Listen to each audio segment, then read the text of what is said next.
وَمَا لَنَا أَلَّا نَتَوَكَّلَ عَلَى اللَّهِ وَقَدْ هَدَانَا سُبُلَنَا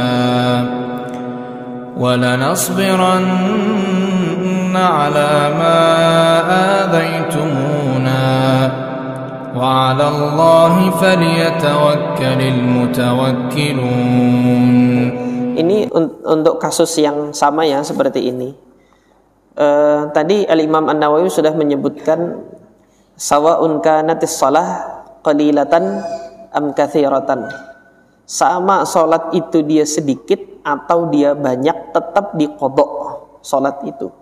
Nah, salat yang banyak itu bagaimana? Ini sebagian teman-teman mungkin yang dulu dia berislam tapi enggak salat, sadarnya baru sekarang gitu kan. Nah, gimana yang kemarin-kemarin belum sholat itu? Silahkan dihitung. Silahkan dihitung kapan dia balik. Laki-laki dia balik, kamu baliknya kapan? Baliknya itu kan ya pada saat mimpi. Sudah mimpi kapan? Oh, ya kalau sudah mimpi umur 13 tahun mimpi. Nah, mulai umur 13 tahun itu sampai sekarang sudah berapa tahun gitu. Sekarang umur 30 tahun gitu kan. Nah, baru hijrah umur 30 tahun misal. Sementara dari tahu sih sholat itu wajib gitu kan. Tapi ya karena pengaruh lingkungan dan lain sebagainya, waliyadzubillah, akhirnya tidak sholat. Dan kemudian baru tersadar, baru tersentuh hatinya untuk mengerjakan sholat di umur 30 tahun. Maka hitung berapa tahun tuh dari umur 13 tahun dia balik sampai umur 30 tahun. Berarti ada 17 tahunnya. Maka selama 17 tahun itu lakukan qadha salatnya itu. Jadi setelah selesai dan ini kan tadi dalam mazhab Syafi'i waktunya itu bebas. Perintah Rasulullah falyusalliha idza dzakaraha. Hendaknya dia salat ketika dia mengingat. Maka ketika dia tersadar dan sudah hijrah, disitulah waktu dia mengingat. Ketika dia masih sudah mengingat itu, cicil utangnya. Cicil utangnya sampai selesai. Rasulullah menegaskan di sini enggak ada kafarat lain, la kafarata laha illa dzalik. Enggak ada kafarat lain selain itu, cicil salatnya. Sampai kapan? Sampai 17 tahun yang akan datang.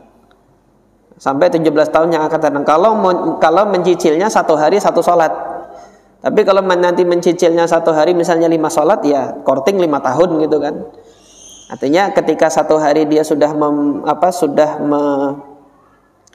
menyelesaikan misalnya sholat zuhur ya, sholat zuhur hari ini, untuk yang hari ini dia melakukan sholat, kemudian dia melakukan lagi sholat zuhur untuk mengqadha tahun-tahun yang dia belum itu, sekian. Kalau dia setelah sholat zuhur langsung melaksanakan 17 kali sholat zuhur, terbayar itu utangnya sholat zuhur untuk 17 tahun yang lalu gitu kan. Karena kok 17 tahun? Belum. 1 tahun berapa hari? Hitung lagi tuh. Hitung lagi. Dihitung lagi kalau dalam satu harinya itu pokoknya dihitung dalam 17 tahun berapa hari itu, maka utangnya sekian ribu salat itu dengan Allah Subhanahu wa taala. Kerjakan itu. Wah, Ustaz berat. Itu ujian hijrah antum. Hijrahmu palsu kah asli gitu kan? Kalau hijrahmu asli, lakukan pengorbanan ini untuk Allah Subhanahu wa taala. Karena dalil yang kita dapati tidak ada lain dari Nabi, hanya ini, falyusalliha idza dzakaraha. Hendaknya dia salat ketika dia ingat. Wah, Ustaz berat, enggak usah gini ya, ya sudah tanggung sama ente sendiri gitu kan. Sudah 17 tahun enggak salat, kemudian batal untuk nggak jadi hijrah deh kalau gitu, kalau ini berat gitu ya, nanti ketemu sama Allah Subhanahu wa taala gimana nanti di akhirnya. Jadi tidak ada lain kecuali menegakkan kafarat berupa melakukan sholat yang sama itu. Jadi seperti itu, Pak. Allahu taala a'lam. Yang lain? Nah.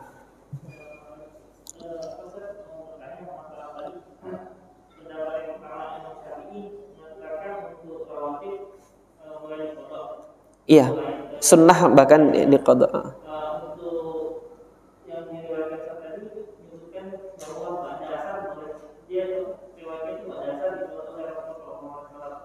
Ini bertentangan dengan hadis yang masalah tidak ada sholat sunnah ba'diyah subuh dan iya, itu kan.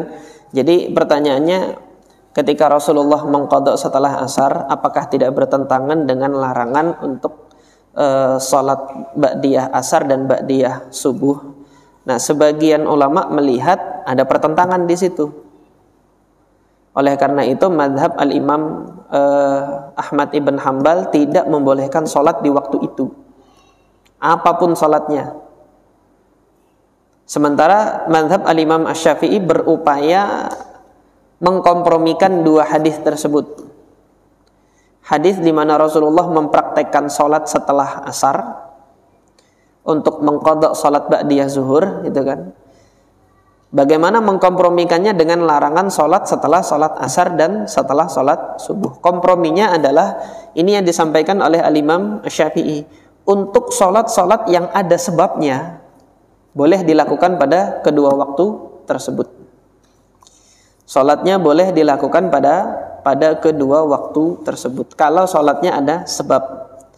Adapun larangan di dalam hadis itu adalah larangan untuk sholat sunnah mutlak.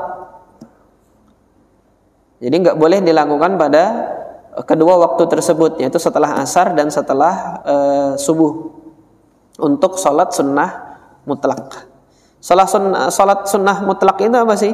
Sholat sunnah yang tidak ada ikatan sebab waktu dan tidak ada ikatan sebab apapun gitu. Sebab yang bukan waktu gimana? Tahiyatul masjid. Itu sebab yang bukan waktu. Antum masuk ke masjid ini ya, datang ke masjid ini 5:30, itu kan ba'da asar. Boleh nggak sholat tahiyatul masjid? Mazhab Imam Ahmad bin Hanbal nggak boleh. Saya pernah dimarahin di Masjid Nabawi. Nggak tahu saya cerita di sini atau cerita di mana. Di sini ya. Tapi antum nggak hadir waktu itu. Saya pernah dimarahin waktu di Masjid Nabawi dulu. Masuk Masjid Nabawi setelah asar, saya salat tahiyatul masjid. Dari belakang dia teriak-teriak, la salata ba'da salatil asri, gitu. Disampaikannya hadis tersebut. Nah, tetapi dalam pandangan mazhab Imam Syafi'i karena ada sebab, boleh, silahkan, gitu loh. Silahkan untuk salat tersebut. Jadi itu wajah komprominya ya, namanya wajhul jam'i. Wajhul jam'i, kalau zahir atau sesuatu yang nampak dari hadis itu seakan bertentangan antara hadis ini dengan hadis yang ini dan dilihat dua-duanya sama-sama sahih, maka para ulama melakukan yang namanya kompromi, atau istilah usul fikihnya al-jam'u. Bagaimana menjamak kedua hadis tersebut agar yang ini diamalkan dan yang itu tidak ditinggalkan, gitu loh. Karena kewajiban seorang muslim kan mengamalkan sunnah Nabi. Ketika sunnah ini dan sunnah itu seakan-akan bertentangan, tidak boleh bagi seorang muslim nanti untuk buru-buru tinggalkan sunnah yang ini, kerjakan sunnah yang itu, gitu loh. Tetapi berupaya semaksimal mungkin bagaimana sih agar dua-duanya ini bisa diamalkan. Maka upaya agar dua-duanya bisa diamalkan dilihat, oh ini maknanya apakah seperti ini atau tidak, gitu kan. Ditimbang-timbang, dicari qarinah atau petunjuk-petunjuk yang lainnya. Setelah didapati, oh kesimpulannya seperti ini, dan itulah kesimpulan al-Imam Syafi'i rahimahullah untuk salat-salat yang ada sebabnya. Itu boleh dilakukan pada dua waktu yang terlarang tersebut. Allahu ta'ala a'lam. Yang lain masih ada waktu berapa?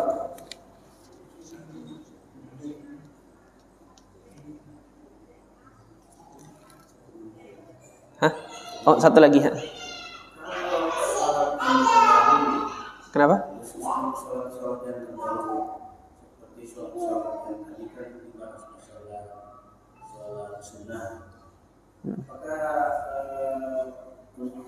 Seperti punya dengan wajib sholat-sholat kita yang terdahulu sebelum kita mengetahui ini tentang di sini, apakah kita mengganti dengan mengkadanya semua?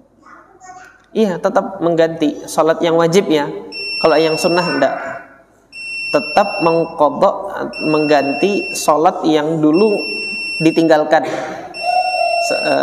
ketika kita belum mengetahui ilmunya, kemudian belum tersentuh dengan hidayah sunnah, itu tetap menggantikan salat-salatnya. Ada yang melakukannya secara berjamaah. Yang apanya? Kira-kira salat begini ada yang bisa mengerjakannya secara berjamaah. Oh, saya nggak tahu itu. Antum cari aja gitu kalau ya. Di siapa yang sama nasibnya sama saya misalnya gitu kan. Kita lakukan saja secara berjamaah gitu. Itu ya silakan antum. Saya nggak tahu kalau yang seperti itu.